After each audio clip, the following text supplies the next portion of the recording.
parang hindi pa kasi nare-reveal kung bakit talaga Godzilla yung logo sa t-shirt nila. So, ngayon ko siya i-reveal.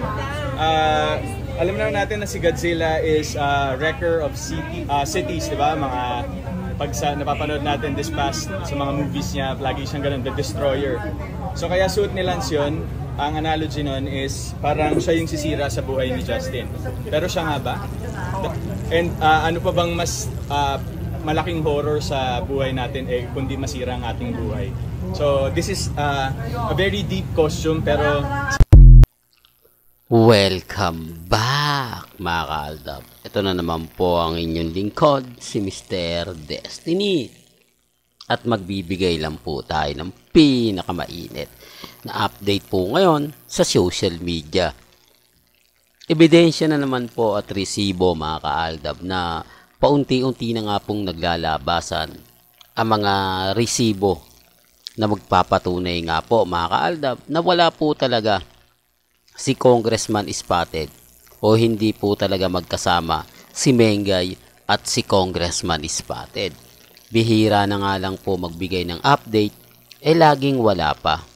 Kaya nga po mga kaaldab, mapapaisip talaga kayo sa mga pinopost nila sa social media.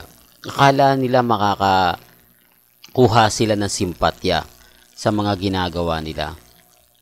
Akala nila makakakuha sila ng yung tipong, alam nyo na mga kaaldab, sabi ko nga po, dito naman po sa channel ni Mr. Destiny, lahat naman po ng mga update, pabor man o hindi, kailangan alam po ninyo. Di po ba? Kaya nga po ko minsan nagtataka kapag sila yung nagpo-post, kumbaga, hindi, ang ibig kong sabihin mga kaaldab, hindi hinahanapan ng resibo, hindi kinu-question kung bakit selang, hindi, yung tipong dapat tinatanong nila, asan si Mengay? Bakit hindi mo kasama? Bakit ikaw lang?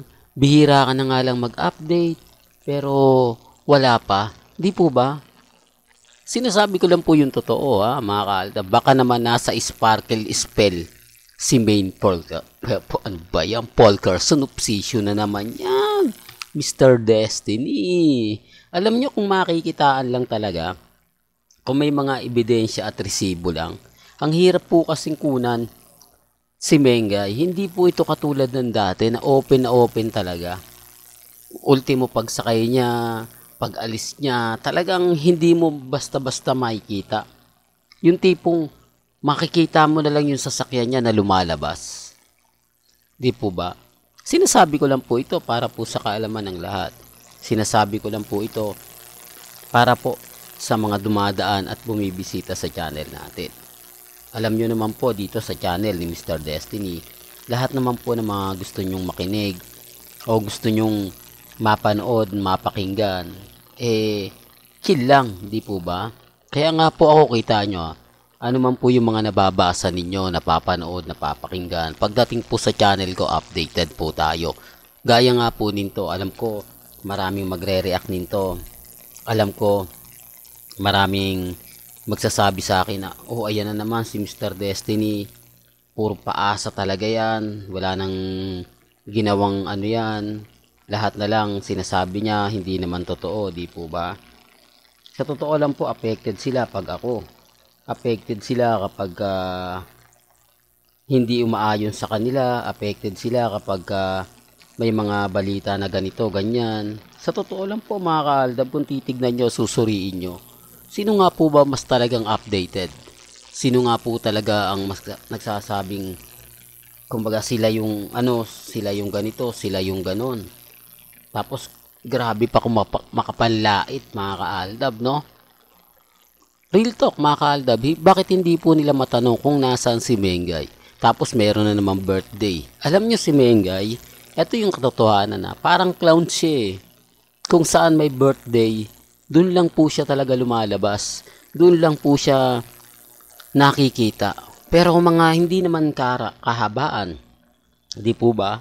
Ginagawang clown si Mengay, pansin nyo po. Masakit po, pero yun po yung katotohanan Lahat ng birthday ng pamilya Spotted, mapa-uncle man, mapatita man, pamangkin, present si Mengay. Hindi po ba? Doon pa lang mapapaisip na kayo na parang may mali naman sa mga napapanood natin at nakikita. Bakit kailangan doon makita si Mengay? Bakit kailangan doon magparamdam si Mengay? Dapat dito na lang eh. Di po ba? Sinasabi ko lang po yung katotohanan, no? Tapos sasabihin nila sobrang close. Ito po yung nakukuha nating ebidensya at resibo na galing din po sa mga taong malapit, di po ba? Kung sino nga po ba talaga yung kasama niya. Kung sino nga po ba talaga ang totoong, di po ba? Pero gaya na sinabi ko, maraming guilty, maraming magre-react, maraming magsasabi ng maraming magsasabi ng ganito ganyan, etc. etc. Yung tipong pipilitin kanilang umamin sa hindi naman totoo. Mas gusto nila yung mga balita na kahit edited, talagang kumbaga magugustuhan nila. Eto, anong post nito? Para saan to? Pagmamahal sa aso. Mahilig din po sa aso si Mengay. Di po ba? At marami ring aso si Richard Polkerson. Talaga bang tinataon lang po nila o talagang sinasadya lang po nila? Maraming mga pagkakataon, mga kaaldab, na may mga bagay-bagay po, nakita nyo naman po, na yung mga picture talagang yung tipong hindi siya talaga buo. Kinukuha lang yung mga bagay-bagay na sa tingin natin, mga kaaldab, masisiyahan yung mga manonood. Masisiyahan yung mga taong makakakita nito. Well, update lang naman tong binabato ko, mga kaaldab. Wala namang pumpilitan. Sabi ko nga, kung ano yung sa tingin ninyo, kung ano yung paniniwalaan ninyo, nire-respeto ko po yan at ginagalang. Napakarami po kasi mga sinasabi na ganito, sinasabing ganon. Chill lang tayo, mga kaaldab. Sa totoo lang po, si Alden Richards ang daming paramdam. Kaya nga po binabash siya ng gusto eh. Kaya nga po yung mga netizen, yung mga mamis, mga titas, mga senior, laging updated kay Alden. Kasi alam po nila, si Alden yung tipo ng artista talaga na mahal niya yung mga followers niya. Mahal na mahal niya yung mga taong sumisimpatya po sa kanya.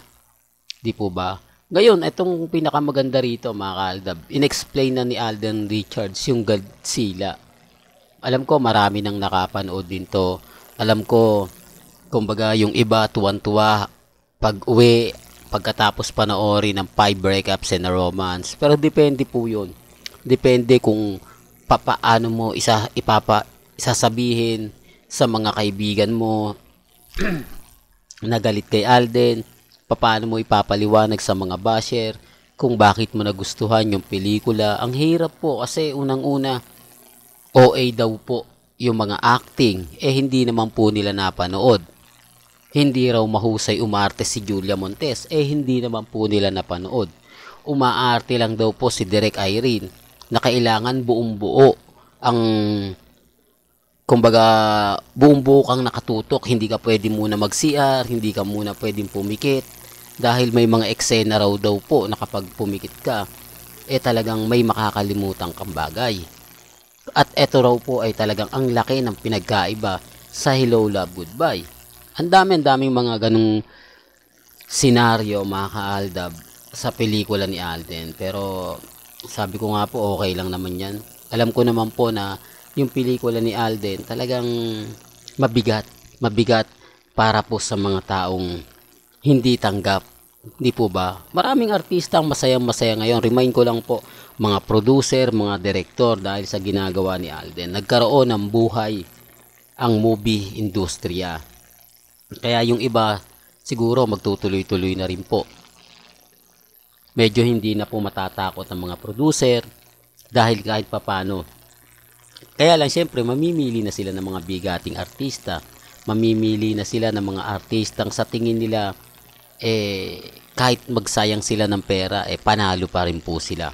Kahit sa tingin nila na malaki ang budget nito, pero kung sa tingin nilang kikita sila at makakabawi po sila, gagawin po nila yon.